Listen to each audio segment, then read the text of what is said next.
지금 대통령실 현장 연결해 보겠습니다. 존경하는 국민 여러분, 끝도 없는 무더위에 얼마나 힘드셨습니까? 올여름 집중폭우로 곳곳에서 피해가 발생했고 기록적인 폭염과 열대야가 이어지면서 정말 힘든 시간이었습니다. 하지만 정부와 지방자치단체가 힘을 모아 일찍부터 꼼꼼하게 대비했고 무엇보다 국민 여러분께서 적극 협조해 주셔서 대규모 재난 없이 여름을 무난히 넘길 수 있었습니다. 국민 안전을 지키기 위해 애써주신 모든 분들께 감사드리며 정부는 피해 지역의 조속한 복구와 주민 지원에 최선을 다하겠습니다. 국민 여러분, 지난 5월 취임 2주년 국민보고와 6월 동해 심해가스전 브리핑 이후 올해 세 번째 국정보고를 드리게 됐습니다. 그동안 반가운 소식이 참 많았습니다. 무엇보다 7월 17일 우리나라가 24조 원 규모의 체코 원전 건설 사업의 우선 협상 대상자로 선정됐습니다. 제가 곧 체코를 방문해서 최종 계약까지 성공적으로 마무리될 수 있도록 직접 챙길 계획입니다. 올해 상반기 수출 실적도 기대를 훌쩍 뛰어넘었습니다. 전년 동기 대비 9.1%나 증가한 3,350억 달러를 달성했고 특히 상반기 일본과의 수출 격차가 32억 달러로 좁혀졌습니다. 2008년 한일 수출 격차가 무려 3,600억 달러에 달했고 2021년까지도 1,000억 달러를 웃돌았는데 불과 3년 만에 일본을 턱 밑까지 따라잡고 이제 세계 수출 5대 강국의 자리를 바라보게 됐습니다. 과거에는 꿈조차 꾸지 못했던 일이 눈앞에 현실이 된 것입니다.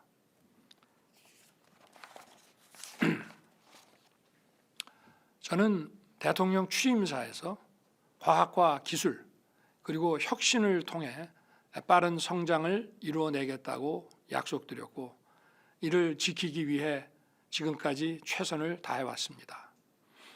기업의 창의와 혁신을 북돋우기 위해 킬러 규제들을 과감하게 혁파했고 622조 원 규모의 반도체 메가 클러스터 조성을 비롯해서 첨단 산업 발전의 기반을 다지는 데 힘을 쏟았습니다. 원전 생태계 복원을 위해 신한울 3, 4호기 건설을 재개했고 세일즈 외교도 적극적으로 펼쳐왔습니다.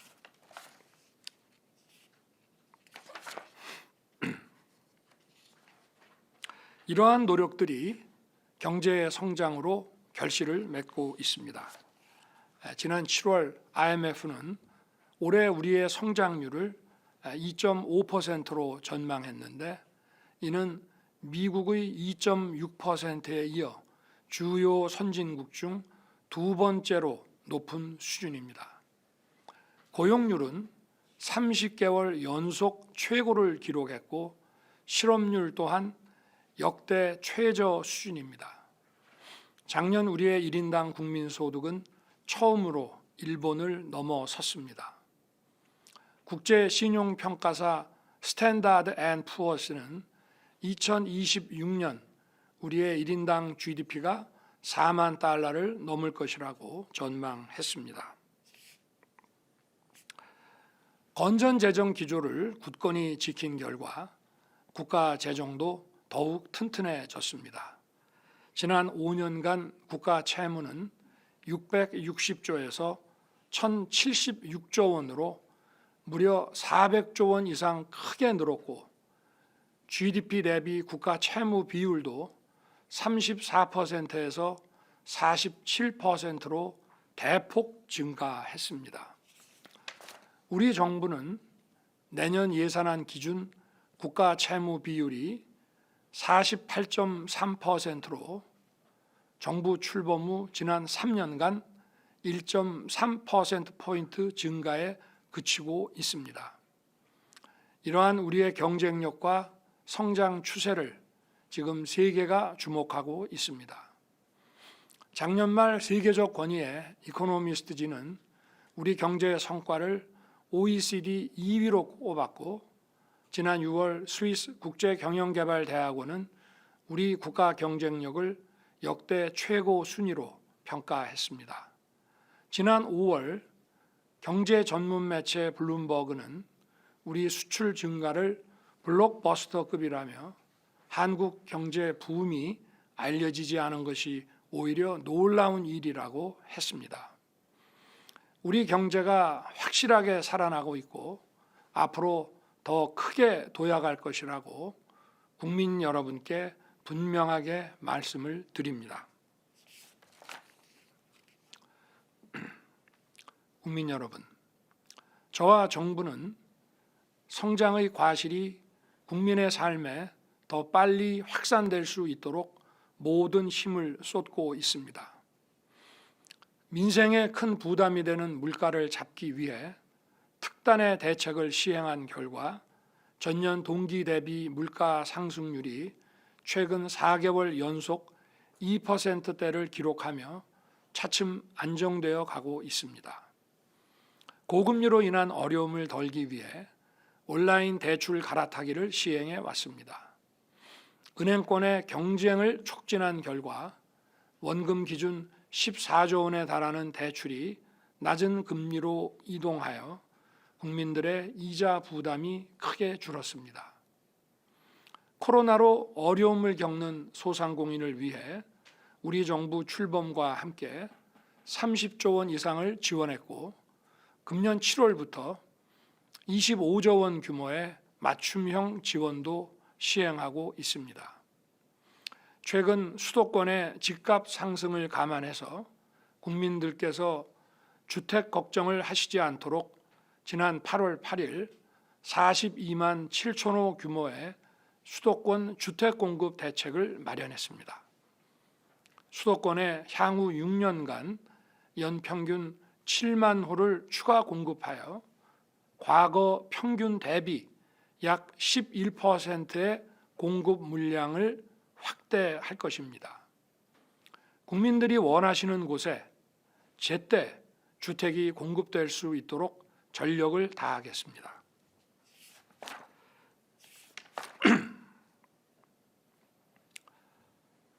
이렇게 많은 노력을 기울이고 있지만 국민 여러분의 체감 민생이 기대만큼 빨리 나아지지 않아 안타까운 마음입니다. 지표상 소비자 물가는 안정되고 있지만 국민 여러분께서 느끼시는 장바구니 물가는 여전히 높다고 생각합니다. 할인 지원과 함께 비축 물량의 방출, 할당 관세 및 대체 품목 수입 등을 통해 공급을 충분히 확대하겠습니다. 보다 구조적으로는 온라인 도매 시장 활성화 등을 통해 유통 비용을 획기적으로 낮추고 기후 변화에 적응할 수 있는 품종도 개발해 나가겠습니다. 코로나 팬데믹 이후 고금리와 내수 부진으로 소상공인과 자영업자분들의 어려움이 계속되고 있습니다.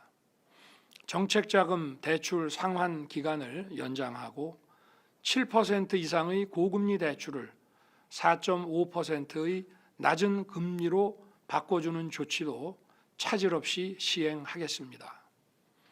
또한 내수 경기를 살려서 소상공인과 자영업자 여러분께 실질적인 도움을 드리겠습니다. 어제 추석 민생 안정 대책에서 발표된 전통시장 소비 촉진, 온누리 상품권 발행 확대, 동행축제 할인 행사 등을 적극 추진하겠습니다. 수출에 비해 국내 소비 회복이 더딥니다. 우리 대기업들이 올 추석 명절에 온누리 상품권을 구매해서 상생과 내수 진작에 도움이 될 수 있도록 많이 협조해 주시기를 간곡히 부탁드립니다.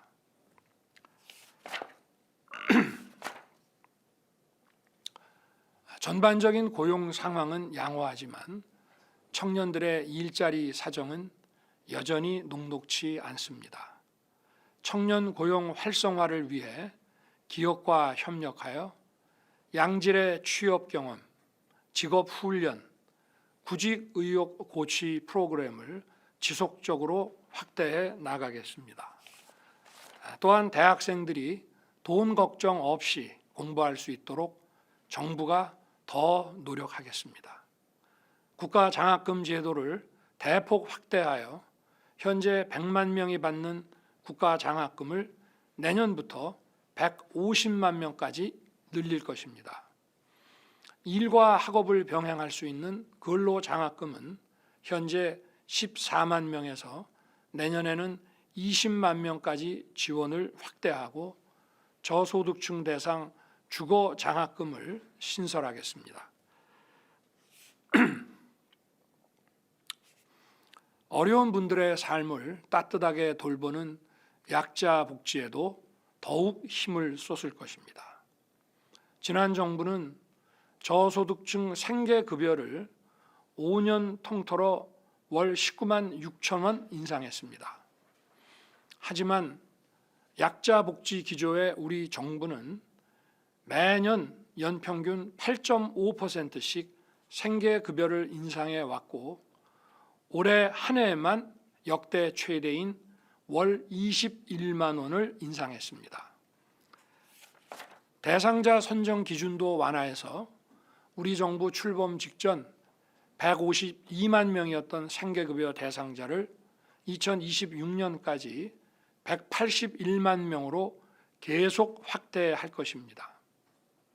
돌봄과 간병, 마음건강 투자 사업에만 내년에 2,500억 원을 증액 편성하는 등 국민 수요가 높은 서비스 복지도 지속적으로 늘려가고 있습니다.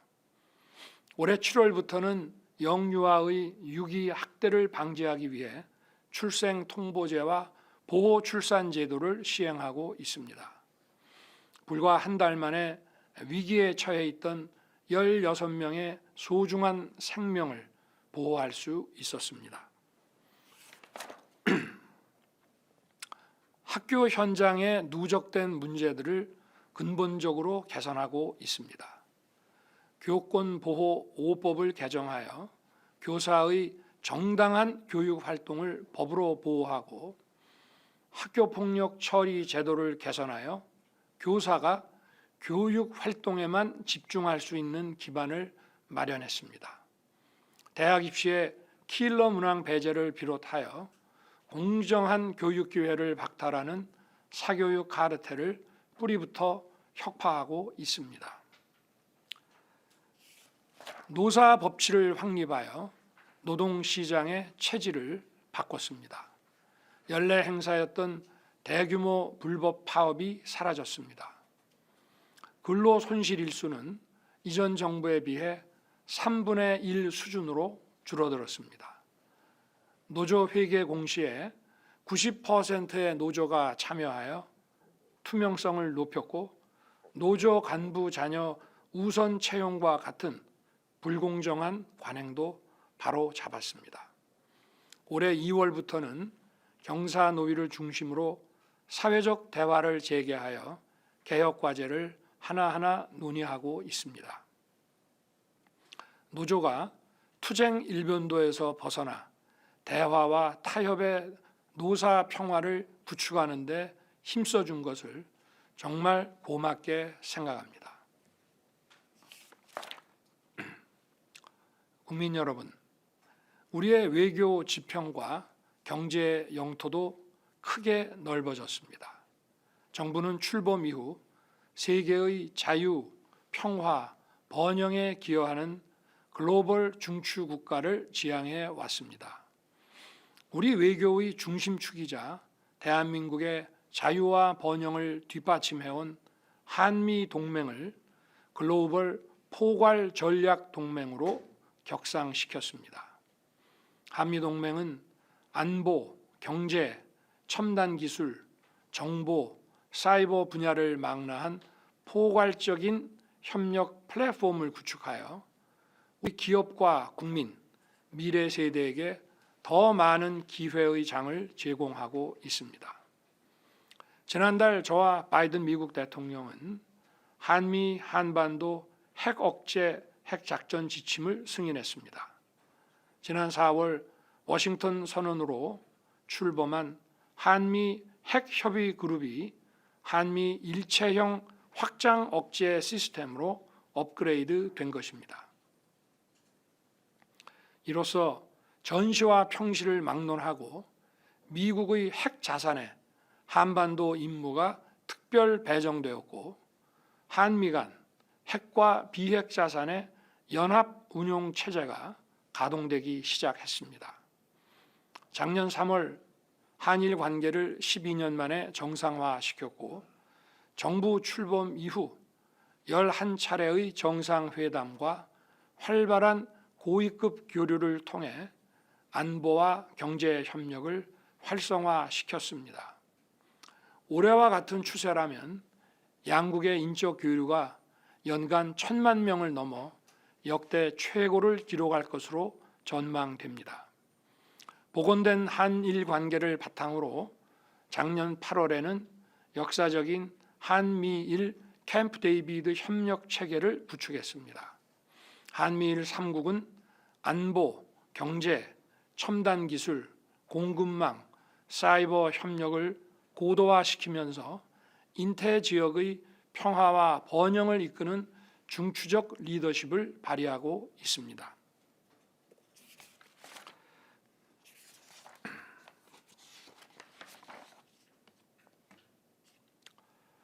중국과는 상호 존중, 호혜, 공동 이익의 원칙에 기반한 협력 관계를 구축해 나아가고 있습니다.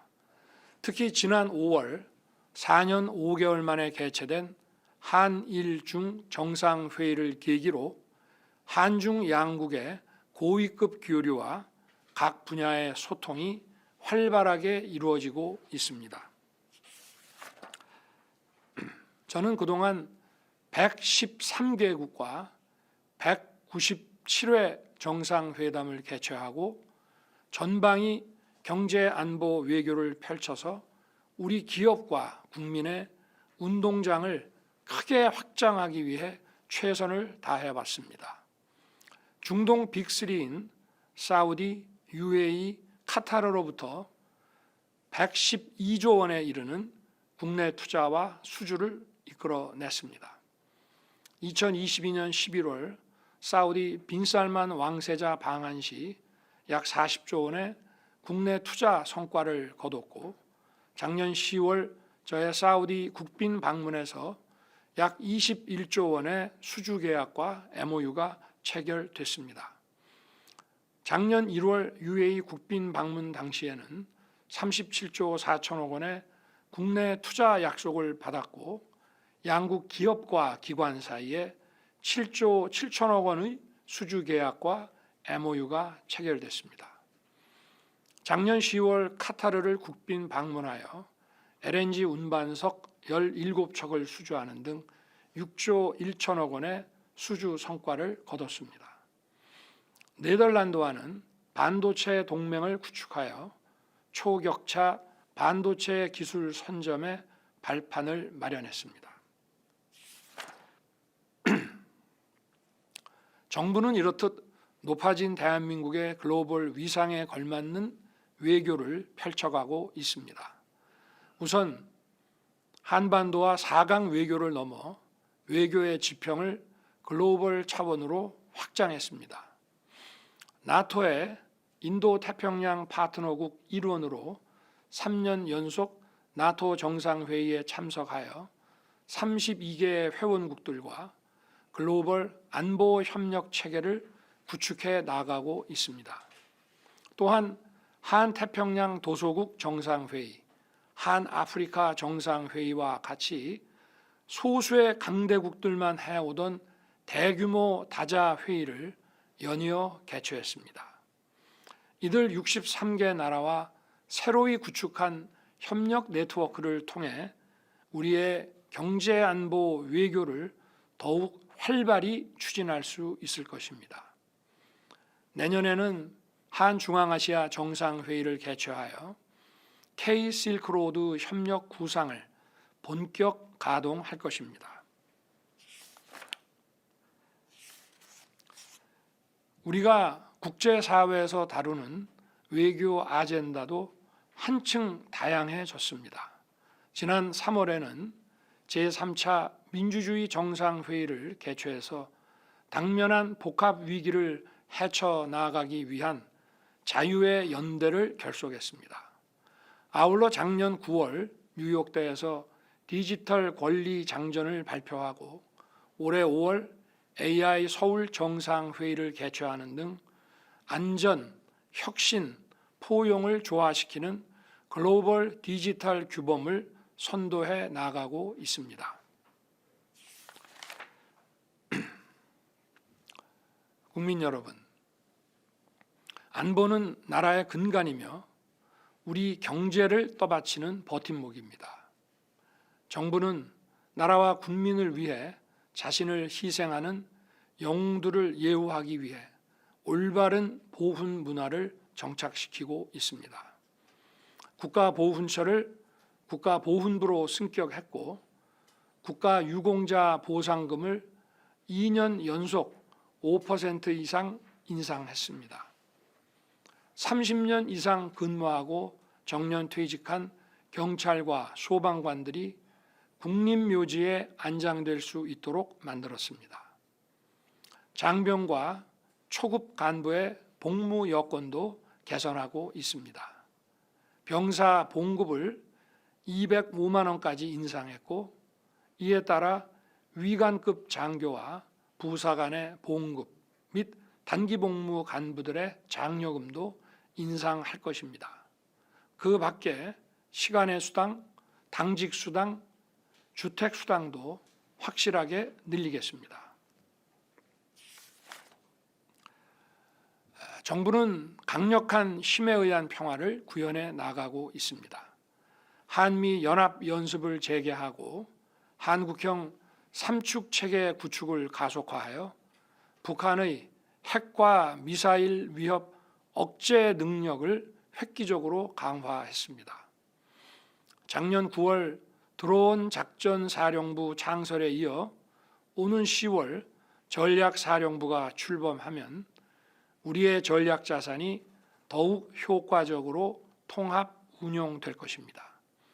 이와 함께 AI와 첨단 과학기술을 기반으로 정예 선진 강군을 육성할 국방혁신 4.0 프로젝트에 박차를 가하겠습니다.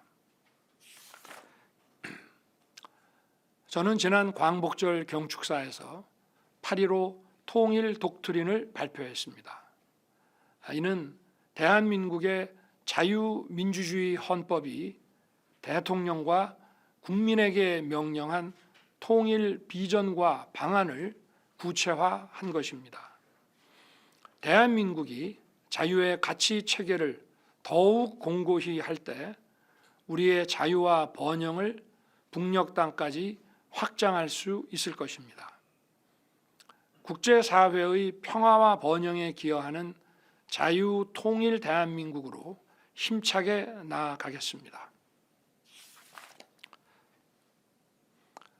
존경하는 국민 여러분, 지금 우리 앞에는 반드시 해내야만 하는 개혁 과제들이 있습니다.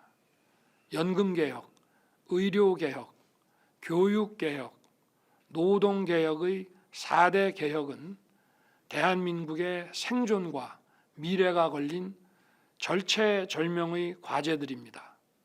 지금 하지 않으면 안 됩니다. 개혁은 필연적으로 저항을 불러옵니다. 개혁 과정은 험난한 여정이 될 것입니다. 정치적 유불리만 따진다면 하지 않는 것이 훨씬 편한 길입니다. 역대 정부가 개혁에 실패하고 개혁을 시도조차 하지 않았던 이유가 이 때문입니다. 우리 사회의 지속 가능한 발전에 반드시 필요한 구조 개혁이 지금까지 이루어지지 않은 이유가 바로 이것입니다. 저는 쉬운 길을 가지 않겠습니다. 국민께 약속드린 대로 4대 개혁을 반드시 이루어낼 것입니다. 그것이 국민 여러분께서 제게 맡겨주신 소명을 완수하는 길이라고 굳게 믿습니다. 국민 여러분께서도 나라의 미래를 위해 무엇이 옳은 길인지 한 번 더 생각해 주시고 정부의 노력에 힘을 보태 주시기를 부탁드립니다. 먼저 연금 개혁입니다. 노인은 가난하고 청년은 믿지 못하는 지금의 연금 제도를 근본적으로 개혁해야 합니다. 22대 국회가 근본적인 개혁 논의에 속도를 낼 수 있도록 저는 오늘 정부가 구상하는 연금 개혁의 방향을 말씀드리고자 합니다. 연금 개혁의 3대 원칙은 지속 가능성, 세대 간 공정성, 노후 소득 보장 이 세 가지입니다. 장기간 지속 가능한 개혁으로 국민연금에 대한 신뢰를 회복하겠습니다.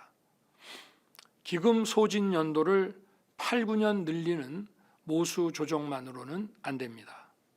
보험료율, 소득 대체율 등 모수 조정과 함께 기금 수익률을 높이고 자동 안정장치를 도입하여 연금의 장기 지속성을 확보해야 합니다. 국가가 지급을 보장한다는 것도 법에 명문화해야 합니다. 그래야 청년들에게 우리도 받을 수 있다는 확신을 심어줄 수 있습니다. 출산과 군 복무로 인해 연금 가입 기간에 공백이 생기지 않도록 크레딧도 더 확대하겠습니다. 둘째, 가장 오래, 가장 많이 보험료를 내고 연금은 가장 늦게 받는 청년 세대가 수긍할 수 있는 개혁을 추진하겠습니다. 청년 세대와 중장년 세대의 보험료 인상 속도를 차등화할 필요가 있습니다. 셋째, 국민연금뿐만 아니라 기초연금, 퇴직연금, 개인연금 등 다양한 제도를 함께 개혁하고 혁신해서 서민과 중산층의 노후가 두텁게 보장되도록 하겠습니다. 기초연금은 월 40만 원을 목표로 임기 내 인상을 약속드립니다. 현재 1인 가구 기준으로 월 71만 원의 생계급여를 받는 어르신들은 기초연금을 받게 되면 그만큼 생계급여가 깎이게 됩니다. 이런 어르신들의 노후 생활 보장을 위해 감액하던 금액을 추가 지급하는 방안을 추진하겠습니다. 퇴직연금은 실질적인 노후 소득이 되도록 역할을 강화하고 개인연금은 세제 혜택 등 인센티브를 확대하겠습니다. 정부는 이른 시일 내에 이 세 가지 원칙에 기초한 구체적인 개혁안을 국민 여러분께 발표하겠습니다. 연금 개혁은 법률 개정으로 완성되는 만큼 국회도 논의 구조를 조속히 마련해 주시기를 부탁드립니다.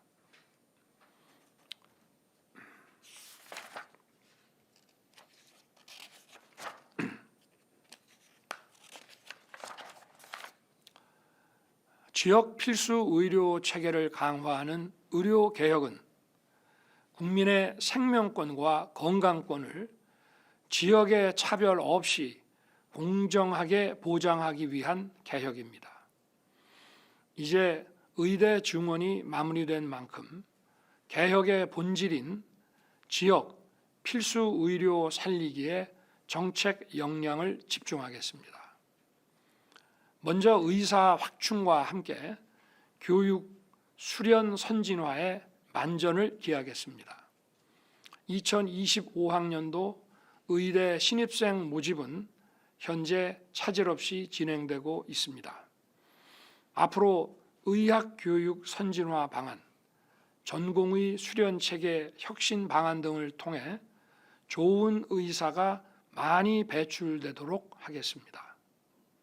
둘째, 지역 의료 인프라를 강화하고 의료 이용 체계를 정상화하겠습니다. 권역 중추병원과 2차 병원, 필수 의료센터를 육성하고 지역 인재 전형 확대와 계약형 지역 필수 의사제 도입을 추진하겠습니다. 전공의에 과도하게 의존해 왔던 상급 종합병원 구조를 전환해서 전문의, 진료 지원 간호사가 의료 서비스의 중심이 되도록 바꿔 나가겠습니다. 상급 종합병원은 경증 진료가 줄어들고 중증, 희귀 질환 진료에 집중하게 될 것입니다. 셋째, 공정한 보상 체계를 확립하겠습니다. 중증, 응급을 비롯한 필수 지역 의료 수가를 대폭 개선하겠습니다. 비급여와 실손보험을 개편하여 왜곡된 보상 구조를 정상화하겠습니다. 이렇게 하여 지역 필수 의료가 인기과가 될 수 있도록 정부는 최선을 다하겠습니다. 넷째, 의사와 환자 모두를 위한 의료사고 안전망을 구축하겠습니다. 의료인 배상 책임보험 가입을 통해 피해자는 충분히 보상받고 형사처벌 특례를 도입하여 의사가 소신 진료를 할 수 있도록 만들겠습니다. 이러한 의료 개혁을 제대로 해내기 위해 과감한 재정 투자에 나서겠습니다. 건강보험 중심의 재원 조달에서 벗어나 의료 인력 양성에 대한 국가 책임 강화와 지역 필수 의료 기반 확충에 향후 5년간 최소 10조 원의 재정을 투자할 계획입니다.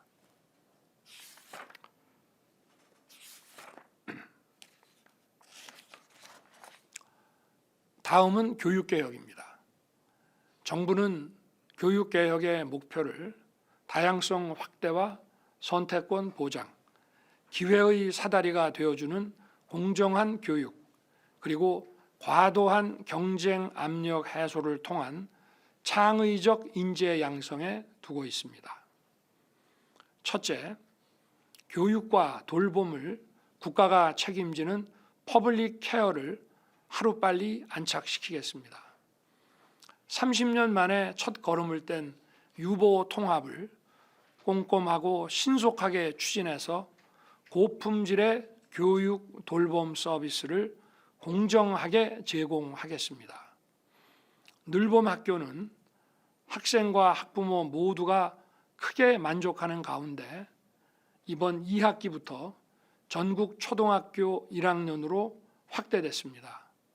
2026년까지는 초등학교 전 학년으로 확대해서 희망하는 누구나 참여할 수 있도록 하겠습니다. 둘째, 미래 인재 양성의 기반을 마련하겠습니다. 내년부터 AI 디지털 교과서를 도입해서 맞춤형 학습, 자기주도적 학습을 지원할 것입니다. 대학에 가지 않아도 좋은 일자리를 찾아 사회에 진출할 수 있도록 직업계 고등학교, 대학, 산업 현장과의 상호 연계를 강화하겠습니다. 셋째, 지방 대학들의 혁신 속도를 높여 지방의 교육 역량을 키우겠습니다. 지방 교육 혁신의 견인차가 될 글로컬 대학을 육성하고 대학의 학과와 전공의 벽을 허무는 전공 자율 선택제를 계속 확대해 나가겠습니다.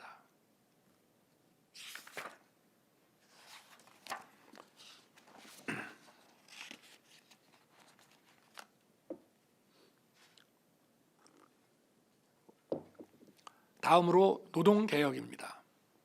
불합리한 관행과 낡고 획일적인 제도로는 경제의 역동성을 높일 수 없고 근로자를 제대로 보호하기도 어렵습니다. 노동시장을 유연화하면서 공정한 보상을 통해 일터를 확장하고 근로 여건도 향상시키는 선순환 구조를 만들어 가겠습니다. 정부는 노사 법치의 성과를 이어가면서 노동개혁의 속도를 더욱 높이겠습니다. 첫째, 근로자와 기업의 선택의 자유를 확대해서 일자리가 늘어나는 노동시장을 만들겠습니다. 다양한 형태로 유연한 근무가 가능하도록 근로자의 선택권을 확대할 것입니다. 숙련된 중장년이 계속 일할 수 있도록 경직적인 임금 체계를 개선하겠습니다. 글로벌 스탠다드에 맞게 제도를 현대화하면 기업들은 혁신 성장을 이루고 근로자는 일할 기회를 더 많이 갖게 될 것입니다. 둘째, 일한 만큼 정당한 보상을 받는 공정한 노동시장을 만들겠습니다. 노동약자보호법을 제정하여 미조직 근로자는 정부가 직접 보호할 것입니다. 셋째, 교육훈련을 통해 역량을 개발하고 일자리를 찾는 데 어려움이 없도록 적극적 노동시장 정책을 강화하겠습니다. 앞으로 경사노위 논의를 적극 지원하면서 개혁 입법을 하루속히 구체화하여 국민과 함께 추진해 나아가겠습니다.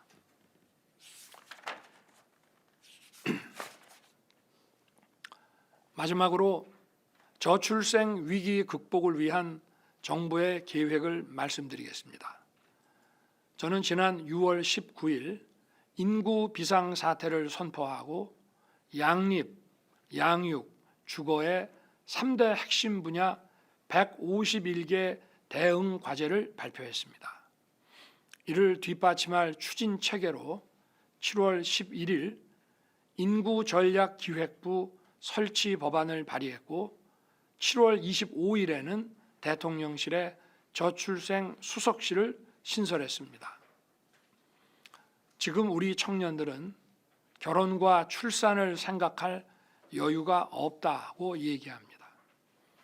청년들이 당장 원하는 2일 가정 양립을 안착시키고 양육과 주거 부담을 완화해서 청년들에게 출산과 결혼을 꿈꿀 수 있는 여유를 되찾아 드리겠습니다.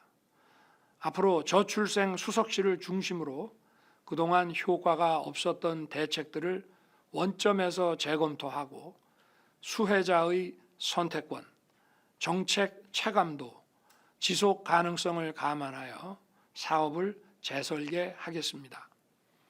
중장기적으로는 4대 개혁과 같이 경제 사회 구조를 전면 개편해야 합니다. 인구 문제 전문가들은 불필요한 과잉 경쟁 문화가 인구 절벽의 핵심 원인이라는 데 의견을 같이 하고 있습니다. 우리나라의 경우는 결국 수도권 집중을 해소하는 지역 균형 발전이 인구 문제의 근본적인 해결책이라고 합니다.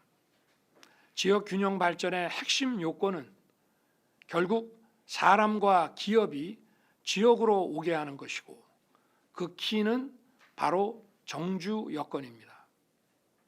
정주 여건에서 가장 중요한 것은 바로 교육과 의료입니다.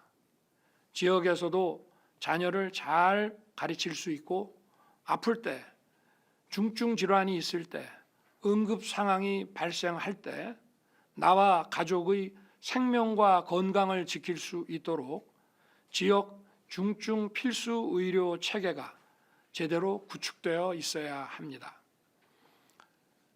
결국 저출생과 인구 위기 극복은 우리가 추진하는 개혁 과제와 밀접하게 맞물려 있는 것입니다.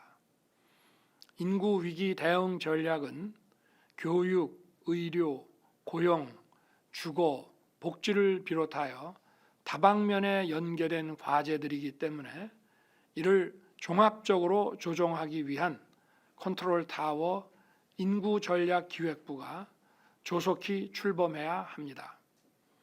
9월에 범부처 합동으로 인구 전략 기획부 설립 추진단을 발족시켜 조직, 인사, 예산 등 관련 제반 사항을 철저히 준비하겠습니다.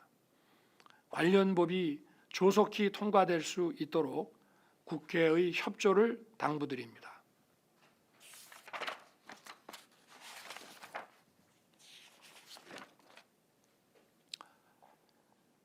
존경하는 국민 여러분, 지난 8월 초 휴가 기간 동안 지역의 시장을 찾아보고 군의 안보 상황을 살피면서 대통령으로서 정말 감사한 마음이 절로 솟아났습니다. 찌는 듯한 무더위에도 생업을 지키며 하루하루를 열심히 살고 계신 국민들, 국민의 생명과 안전을 지키기 위해 헌신하고 있는 제복 입은 영웅들, 여러분에게 보답하는 길이 무엇인지 매일같이 새기며 더 열심히 뛰고 또 뛰겠습니다. 감사합니다.